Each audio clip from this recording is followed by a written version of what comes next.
Happy Saturday, everybody. It's day 260 of our Be Creative series. It's Mark Coman from Paul's Photo, the lab at Paul's Photo and the Creative Photo Academy. Tonight's a very special night. It's the day before the full moon. The full moon is actually tomorrow. So if you want to get the moonrise, tonight is the night to do it.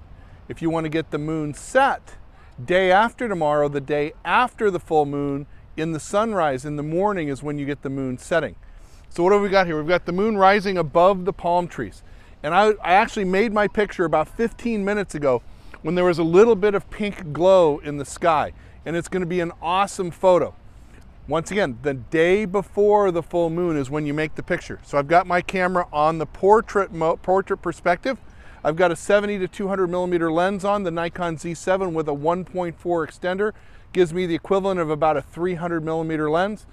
I don't want to get really tight on the moon. I want to have the moon in the picture, but with something around it. I want the color of the sky and the drama of the palm trees. So that's what I'm shooting today. I'm in manual mode because it's hard to do this in automatic. ISO 400, f8 at about a 250th of a second. That's the exposure you need to capture the moon. That's why you need to do this on the day before the full moon, so that when the full moon is up, there's still enough light in the sky to capture. So you can see it's gone quite a bit darker now. It's a little bit tougher shot to make. It's still doable, but you're best to be right at sunset. That's when it's right. The moon's up about 30 minutes before sunset, and that's where you get this awesome photo. I can't wait to share it with you. Hope you're enjoying, Christmas shirts every day from now until Christmas Eve.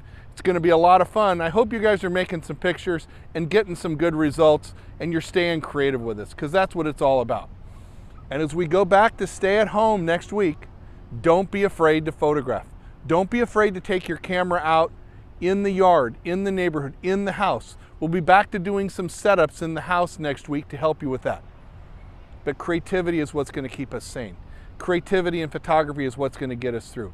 And I hope together we'll get through this and be safe and have an amazing, fun experience. Mark Coman from Paul's Photo, the lab at Paul's Photo and the Creative Photo Academy, wishing you great pictures, great fun, and we'll see you tomorrow for our next day in Be Creative.